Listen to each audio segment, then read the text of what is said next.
ये दर्द भरी कहानी एक बेटी की है जो युद्ध खत्म होने के बाद अपनी माँ और घर से जुड़े हुए सामान को देखने जाती है।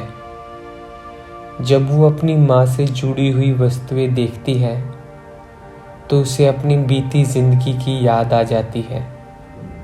चलो अब कहानी में चलते हैं।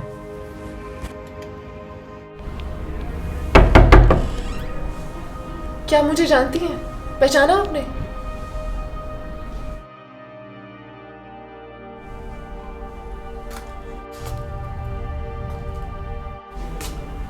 नहीं, मैं तुम्हें नहीं जानती। मैं मिसेस एस की बेटी।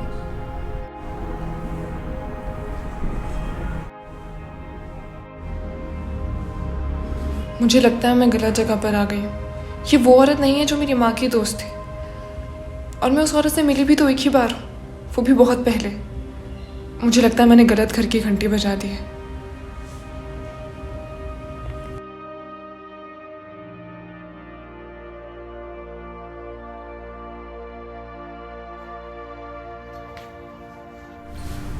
हाँ, मेरी माँ को जानती है। तो तुम वापस आ गई बच्चे? मुझे लगा युद्ध के बाद कोई वापस नहीं आएगा। बस मैं आई।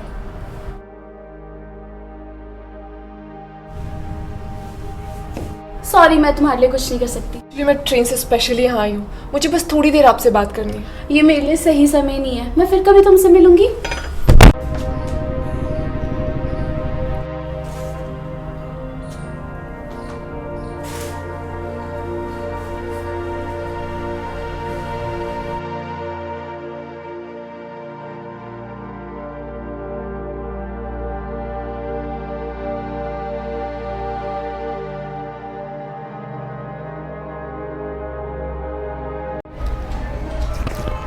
मेरी माँ ने मुझे वो एड्रेस दिया था वॉर के फर्स्ट हाफ में। मैं उन दिनों घर गई थी।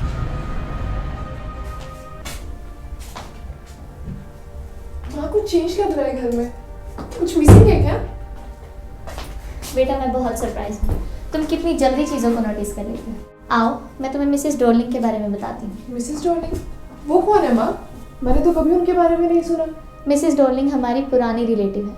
उनसे मिले बहुत समय हो गया था। फिर एक दिन अचानक से वो मुझे दोबारा मिल गई और हम दोबारा कांटेक्ट में आ गए। उसके बाद से मिसेस डॉर्लिंग हमारे घर पर रेगुलर आ रही हैं। वो जब भी आती हैं अपने साथ कुछ ना कुछ सामान ले जाती हैं। तुम्हें तो पता है युद्ध का माहौल है और हमारा सामान उनके घर पर ज़्यादा सेफ है। पर माँ? पर कुछ नहीं। पहले वो हमारे नाइफ, फोक और स्पून ले गए हैं। फिर वो एंटीक प्लेट्स ले गई जो यहाँ टंगी रहती थी। और हाँ, उन्होंने तो गुलदान जिसमें पौधे लगे थे उसे भी बहुत मुश्किल से घसीटा। मुझे तो डर था कि कहीं उनकी कमर में झटका ना लग जाए। मेरी तो इतनी भी हिम्मत नहीं हुई कि मैं मिसेस डॉर्लिंग से ये पूछूं कि आप ठीक तो हैं ना। इतनी भली औरत है। उन्होंने मुझसे ये कहा कि वो सारा सामान खुद रख लेंगी। इवन वो तो हमारे सामान को बचाना चाहती हैं। अगर हमें ये घर छोड़कर जाना भी पड़ा तो हमारा सामान उनके पास सुरक्षित रहेगा। क्या वो अग्री थी कि हमारा सामान रख लेंगी? क्या ये बात पूछने की ज़रूरत थी? अगर मैं ये बात पूछती उनसे तो उनकी इंसल्ट करती। और तुम खुद ही सोचो वो कितना रिस्क लेती हैं। वो जब भी यहाँ आती हैं अपने साथ भरा हुआ सूटकेस लेकर जाती हैं। मुझे पता है तुम मेरी इस बात से सहमत नहीं हो। ओके माँ, हम आगे से इस टॉपिक पर बात नहीं करेंगे। ठीक है। लेखिका अपनी माँ की यादों में इतना खोई हुई थी कि उसे पता ही नहीं चला वो स्टेशन पर पहुंच गई थी।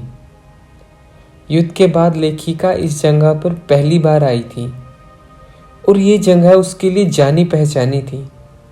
पर लेखिका सिर्फ वहीं गई जहां ज़रूरत थी, जैसे मिसेस डॉर्लिंग के घर, क्योंकि वो अपने आप को उदास नहीं करना चाहती थी उन गलियों और घरों की यादों से।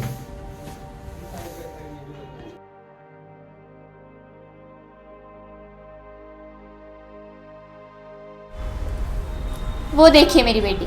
बेटा इधर आओ।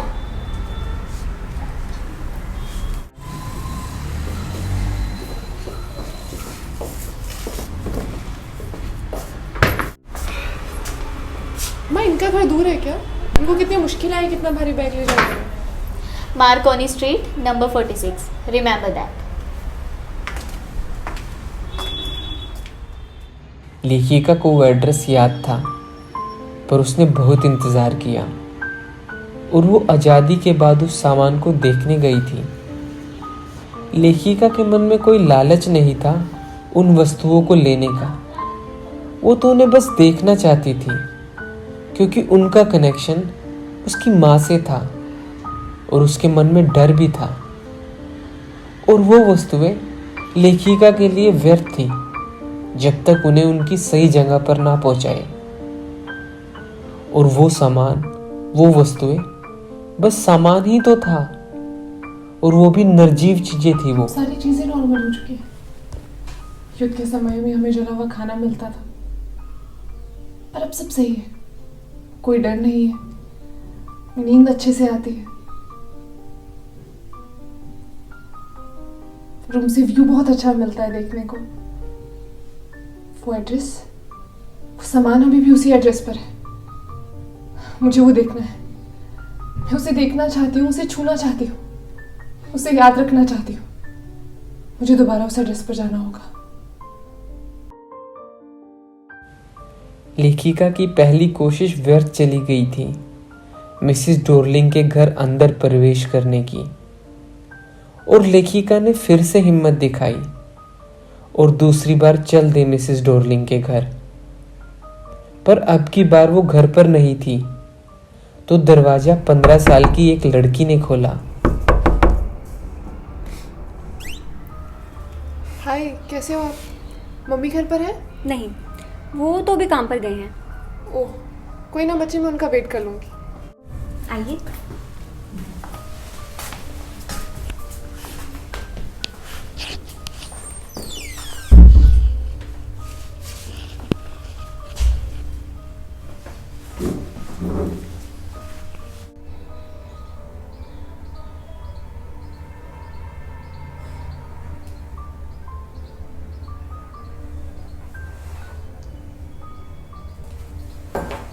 ये काफ़ी पुराना कैंडल होल्डर है और अब हम इसे यूज़ नहीं करते क्योंकि इसमें बहुत झंझट है। इससे बेटर तो वही सिंगल कैंडल स्टिक्स ही हैं, और ये बहुत हैवी भी है। अब बैठिए, मैं लिविंग रूम का डोर ओपन करके आती हूँ।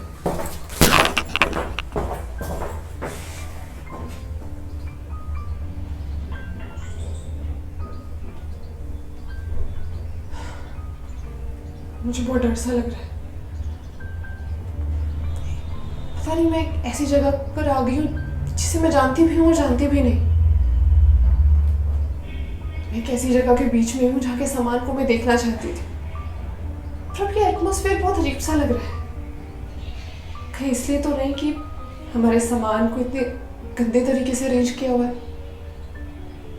और ये गंदा सा फर्नीचर और भद्दी सी बदबू, शायद इनसे, पता नहीं।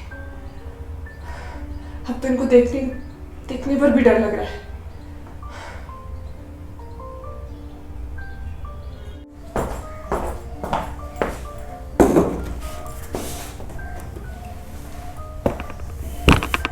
मेरी मम्मी आते ही होंगे, मैंने उनके लिए चाय बना दी है। आप पियेंगे? Thank you.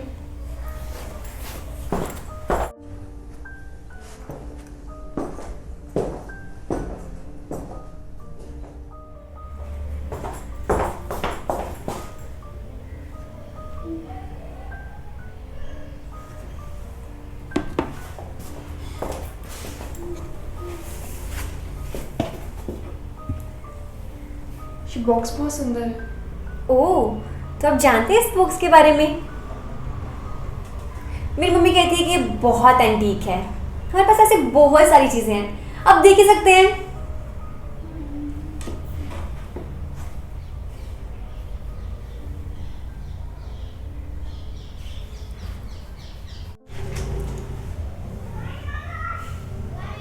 In zinc plate को हम डेली अपने खाने में यूज़ करते हैं, और खाने के बाद इन्हें फिर से उसी वॉल पर टांग देते हैं। हमारे घर में कुछ खाने को स्पेशल नहीं बनता डेली, इसीलिए हम इसको रेगुलर यूज़ कर लेते हैं।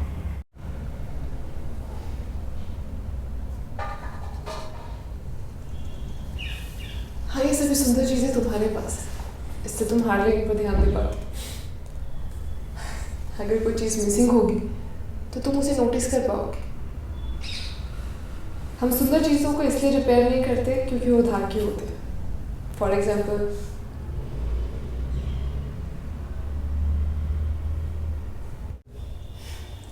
बहुत समय पहले की बात, मैं बहुत बोर हो रही थी, घर पर ही थी क्योंकि बीमार थी। मुझे आज भी याद है, मेरी माँ ने मुझसे कहा था कि मैं चांदी के बर्तन साफ कर दूँ। मैंने माँ से पूछा कि कौन से चांदी के बर्तन, तो उन्होंने मुझे बताया कि जिसमें तुम खाना खाते हो, वो स्पून्स, नाइफ्स, फॉक्स। और उस दिन मुझे पता लगा कि वो सारी कटलरी चांदी की थी। मैं शर्त लगा सकती हूँ तुम्हें इस बात का बिल्कुल पता नहीं होगा। जिन बर्तनों में हम खाना खाते हैं? हाँ जी, क्या वो चांदी की है? तुम्हें पता है? मैं ड्रॉ चेक करके देखती हूँ। हाँ, वो चांदी के ही होंगे। अरे, मैं टाइम देखना भूल गई, मुझे ट्रेन पकड़नी है। मम्मी आने ही वाले होंगे, आप थोड़ा और वेट कर लो। नहीं, मुझे जाना है।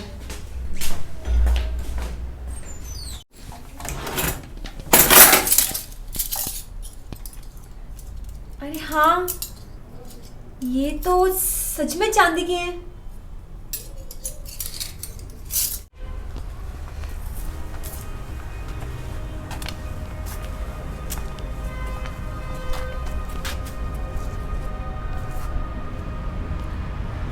हाँ, वो एड्रेस सही था, पर अब मैं इस एड्रेस को याद नहीं रखना चाहती। मैं यहाँ लौटकर कभी वापस नहीं आना चाहती। माना वो सामान, वो वस्तुएं, वो सब मेरी पुरानी ज़िंदगी, मेरी यादों से जुड़ी थी। पर अब वो एक ऐसे स्ट्रेंज एनवायरनमेंट में है कि अपनी वैल्यू लूज कर चुकी है और मुझसे अलग हो गई। और मैं इन सब का करूँगी भी क्या? एक छोटे से किराए के घर पे रखकर जहाँ ब्लैक पेपर के पीसेस दीवारों पर टंगे, और ना ही पतले ड्रॉर में कटलरी के बर्तन आएंगे। मैं प्रण लेती हूँ, मैं इस एड्रेस को भूल जाऊंगी, इस सामान, इस वस्तुओं को भी सबको भूल जाऊंगी। यही सही होगा।